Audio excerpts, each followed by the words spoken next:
Hi, I'm the Space Quest historian, and welcome back to Space Quest 3, Les Pirates du Pestilon, as it is probably not known in French. Anyway, been looking very much forward to getting back to what is arguably one of the best, if not the best, Space Quest game of all time. And I have got to get a massive thank you shout out right off the bat, because Does Nostalgic on Twitter, Anatoly, me good old chum, has informed me that there is actually a way to get Space Quest 3 to play MT32 music and digital sound effects. And the way to do that is to just run the fucking thing in ScumVM. See, ScumVM actually supports Space Quest 3 now. And I was trying to get all, classic and fancy and run the fucking thing through DOSBox like a good old Space Quest nerd, applying the old patch to fix the SoundBlaster driver. But you don't have to do any of that. You can just put Space Quest 3 in ScumVM and supply it with the MT32 ROMs and enable this thing called, just use the fucking digital sound effects, please. And it will do that. So that's much simpler.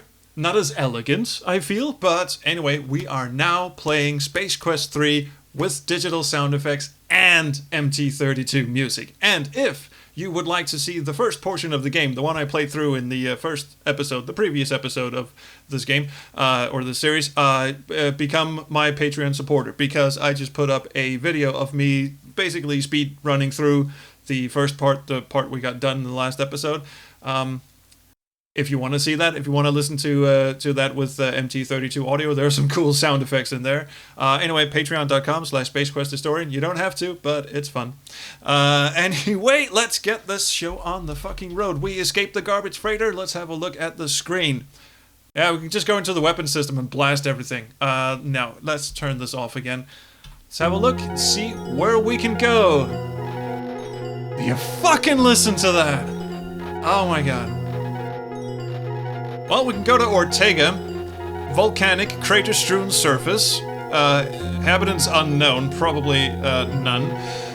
We'll resume a scan. Don't really want to go to a lava planet just yet. It seems like a very hot place to go. Fleep Hut, light atmosphere, one known settlement. Yep, that is where we want to go, but let's just keep scanning for the hell of it. Monolith Burger, fast food dive, a finite number served. Yeah, we can go there later. Right now, let's, still don't want to go to Ortega. Let's go to Fleep Hut. Set a course. I don't know what went on up there with the, there you go. Course locked, scanning sector. There we go. ScumVM is not just running the original game files, it is, emulating an environment. It's not emulating a DOS environment, it's emulating, I don't know what the fuck it actually does, but there might be some glitches that you wouldn't get if you were playing this game vanilla in DOSBox. So I don't really know how that's all gonna work. We can of course have this conversation as we zoom off into the big black. That was kind of a weird sound effect. Ooh, intrigue. A ship decloaks. And this... Oh, he looks friendly. I wonder if he'll be my friend. Maybe we can go to the movies together, possibly paint each other's nails, or... Roger... Wilco wanted for vending machine fraud. Plaintiff, Gibazoid Novelty Company. Judgment... Terminate. Well, he's got some nice teeth. I'll give him that. But nope. He is, in fact, out to kill us. For reasons that are really kind of a snafu, if you ask any Space Quest fan. See, I'll tell you once we land. Flashing message, something, throttling engines back, orbiting planet Fleep Hut. Let's land. Oh god, that is nice. Imagine this coming out of a computer in 1989. You're used to the PC speaker, just a single tone bleep, bloop, bleep, bleep, or a Tandy 3 voice, still kind of bleepy bloopy. You've got the ad-lib and the SoundBlaster. It's better. It's got more voices. It's still kind of tinny, still very synthetic sounding. And then you got the fucking MT32, which sounds like a fucking orchestra in your house. Yeah, I'm in awe. And for what it's worth, Sierra really knew how to play to the strengths of the MT32. It cost as much as your fucking house. But, oh my god, the sound that comes out of this thing. Anyway, with a mighty whump, you set the aluminum mallet down on the surface of Fleep Hut. and you stand, and you press a button. The button is to open the hatchy thing. And as you step out of your ship onto the surface of Fleep Hut, it's a nice kind of place. It's, got purple sand. We like that. It's a bit nighttimey. Look at the vegetation, or rocks, I'm not even actually sure. You are hit in the face by the harsh winds. It looks like a storm is brewing. I didn't know Edgar Allan Poe ghost wrote for Space Quest 3, but meanwhile, another spacecraft touches down and clears the text box before I'm able to finish the sentence. Hi. Well, he's a buff gentleman, isn't he? And he's got some nice accessories too. Check out the belt. Probably gonna use it at some point. There you go. Also, check out the buffo animation. Again, 1989. Of course, now they didn't have to animate him actually leaving the little tubey thing he just came out of. And his ship is apparently also not cloaked. But anyway, I'ma just save my game. And let's have a little chat about Arnoid here. Good old Arnoidy. Because remember in Space Quest 2 when we ordered the fucking whistle, the mating whistle? Carrying it, but let's just see what the order form says. This is an order form you removed from a magazine for a free Labion Terror Beast mating whistle. Yeah, it's a free whistle. So why the fuck did we commit mail fraud? How does he figure that we committed mail fraud? I'll tell you why. An absolute oversight. The two guys from Andromeda wanted some sort of antagonist at the start of the game. I just went in a circle, didn't I? Yeah, I did. Anyway, they wanted an antagonist at the start of the game, and Mark Crow came up with the idea for the Arnoid Annihilator, and they needed some excuse for him to be after Roger, so they just went, that whistle there, didn't he kind of steal it without paying for it? And, well, turns out actually, no, he didn't. But, hey. The snafu doesn't actually get resolved either. Once we hit Space Quest 5, another fucking android appears and wants money for that Gipazoid novelty company Labion Terror Beast mating whistle, full title. But, incidentally, we're just wandering around the sands here and see a giant monster in the background and think, why don't we just go near there? Y'all come back now, you hear? Alien scum. This is Fester Blatz. I just went here on autopilot. Oh god, I love Fester. Let's just have a look around. We're forgetting to have a look around and really get into the spirit. Aha! A tourist trap. This giant metal facsimile of a space beast is nothing more than a cheap marketing ploy designed to suck in any moron dumb enough to fall for such trickery. You suddenly feel like a dumb moron. Oh, thank you. What is in the display case? You peer through the glass of the display case and find a cute and cuddly little creature. A small sign on the glass informs you that it is an Anterian slime devil. How cute! Oh, we have got to take a look at this thing. Probably should save our game first, because that's how games like this roll. Open case. I never want to take a look at this dude. And he does a merry little jig. They may be cute, but only an idiot would get near one. Looks like you won't be around to appreciate the other diverse wonders of this garden spot of the universe. Congratulations on your recent death. So, yeah, the universe is fraught with danger, but as Danny said, it still makes you feel like an explorer. Like, if you get killed, it's somehow your own damn fault. Well, the Arnoid you didn't quite... Actually, Roger doesn't even know Arnoid is around. So, howdy stranger, the name's Blatz, Fester Blatz. Welcome to World of Wonders. Go ahead, have a look at some of the trendiest items in the known universe. Make the most of your vacation buckasoid. Now why in the fuck would we come here on vacation? This is literally the only thing there is. If you wander off too far, you get eaten by a dragon and shit. Actually, I'll show you that, later. But let's get the feel for Mr. Blatz here. How about a nice orate on a stick? The kids will love it. We're talking hours of fun for the whole family. Just look how cute this little guy is. Also, look at the speech bubbly thing happening in the graphics here. This is around the time when Space Quest started finding its own art style because you got the increased resolution. of 320 by 200, still 16 colors, but ooh, here's a red hot item, the official Astro Chicken flight hat. You'll really turn some heads in this sporty little number. It's modeled after the hot new arcade game that's sweeping the galaxy, and we will get back to that. Stupid fucking chicken. Anyway, starting to find his own art style, because now it's starting to, I think Mark Crow had an idea that it was supposed to resemble like 90s comic book art. Which it now does. It's starting to, and once we hit Space Quest 4, it's really gonna get cemented. Going to any high-temp planets? This pair of thermoweave underwear will keep your internal environment pleasant at even the sweatiest worlds. Remember any of that? Yeah, Ortega might be the place for us. Hey, let's have a look at some postcards. You examine one of the many interesting postcards. Arrakis! A great spot for winter travel. Arrakis holds many delights for the adventurous vacationer. Nothing can compare with a blinding dust storm or being crushed by a sandworm. Anyone read Dune? Watched Dune? No? Okay, cool. Let's have a look at another one. Black Hole Bertha. Like a giant interstellar vacuum, Black Hole Bertha comes sweeping through the galaxy. All travelers are advised to stay away from Bertha. Just buy the postcard, then tell everyone you went there. Now, it is, in fact, unclear whether Bertha is supposed to be a dig at Roberta Williams, Ken Williams and Roberta Williams, owners and CEOs of, well, they're not both CEOs. Anyway, Sierra Online, founders. Roberta, famously known for her King's Quest series. I don't know if it's a dig at it. I actually forgot to ask Scott this, but, well, there's Ortega. Let's quickly move on. The volcanoes of Ortega are constantly reshaping its surface.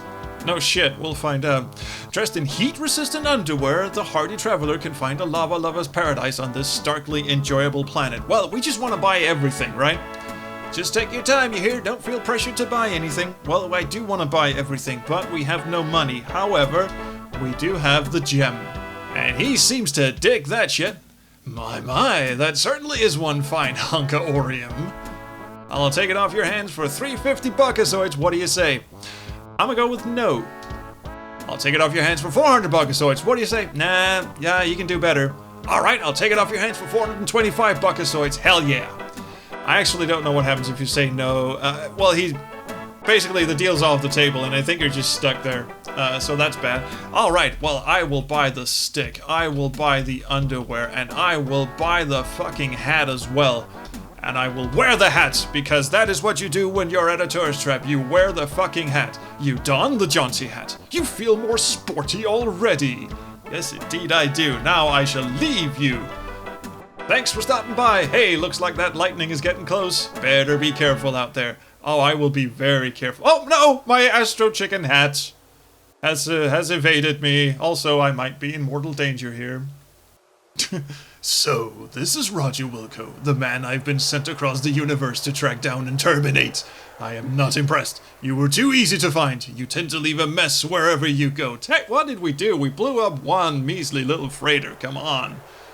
Seems you forgot to pay for that Labonian terror beast mating call whistle. Now let's see, with interest that comes to 400,000 buckazoids. I don't think you've got that kind of cash on you. No, I didn't think so. No, technically, we didn't have to pay. See, I had a flashback and everything earlier on, remember?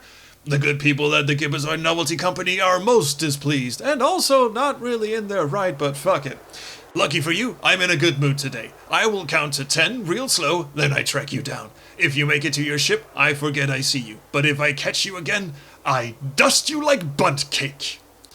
I've no idea what that is, but it sounds delicious. Alright.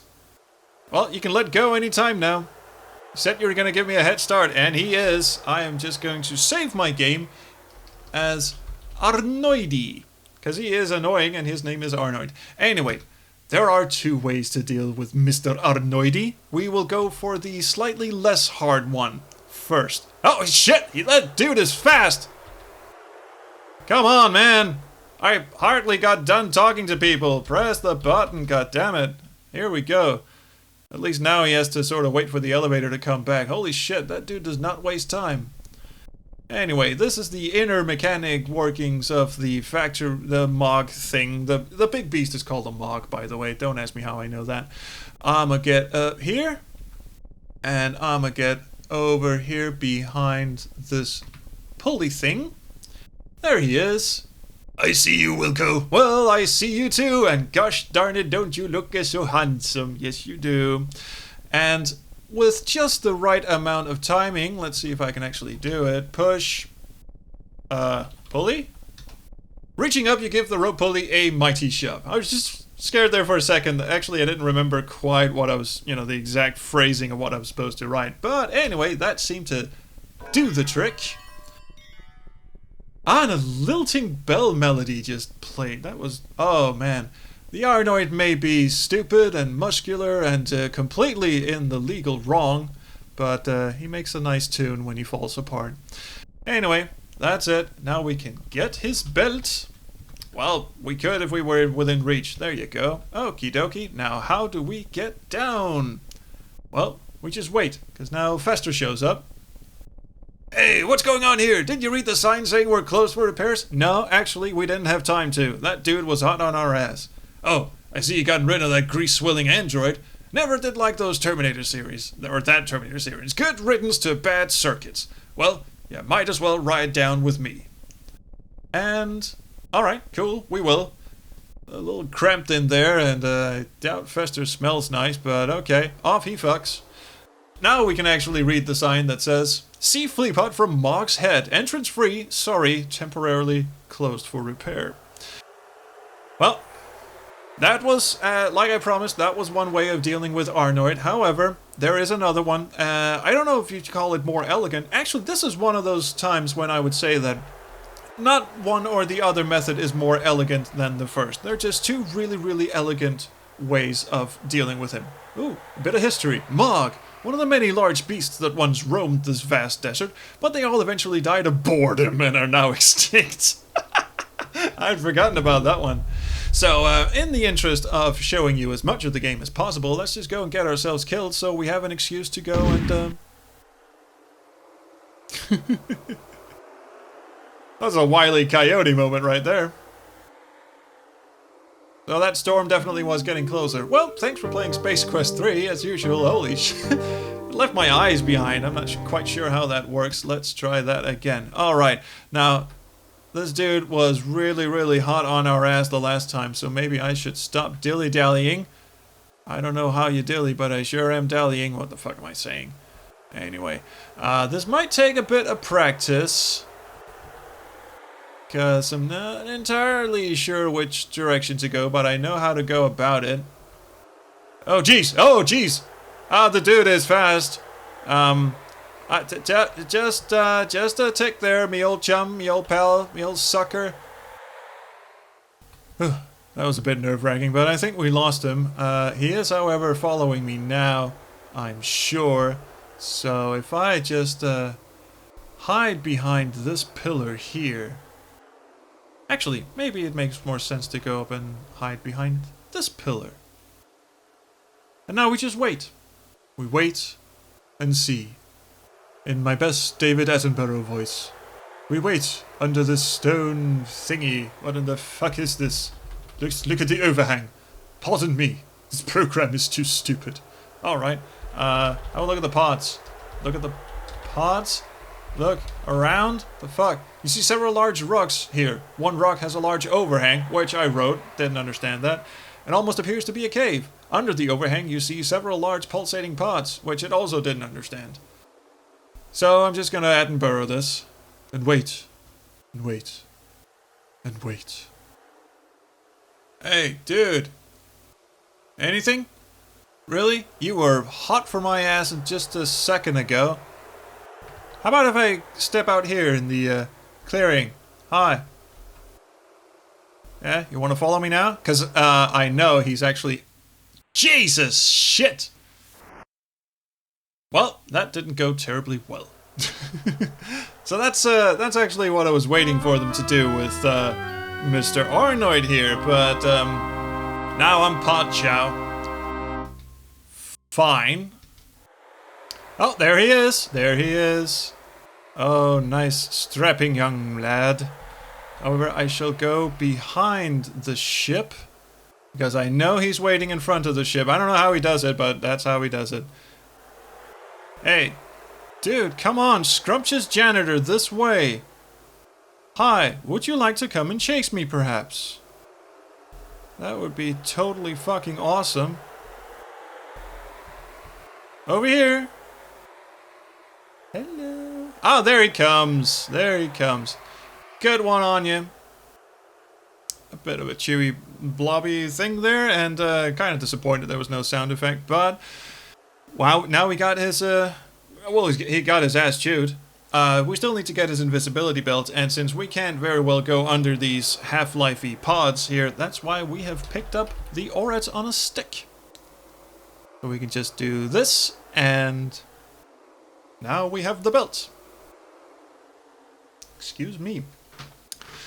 So, that is it for the Arnoid, and that is indeed it for our time here on Fleepod. However, we should probably just show you a bit more of what this lovely planet has to offer before we depart from it for all eternity. For instance, I have no idea what this is, but I'm absolutely petrified and I can't move, and well, he just fucking eats your ass.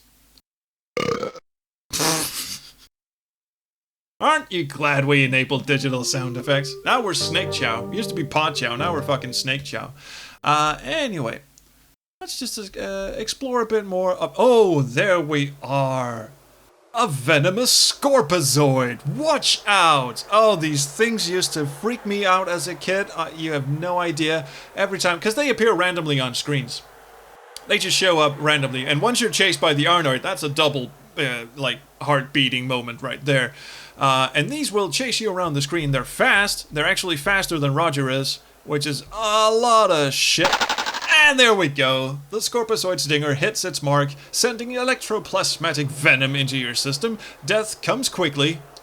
Well, that's always a plus, I guess. And now it's just kind of stuck there. Nah, it found its way out. Look at that.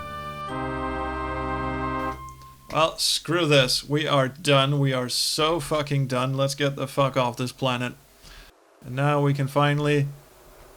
No, wait, actually, in my haste to dispatch of the Arnoid, I think I forgot to show you just what happens if he catches you in front of your ship. It's actually a very nice little detail. I'm just gonna head into my ship and...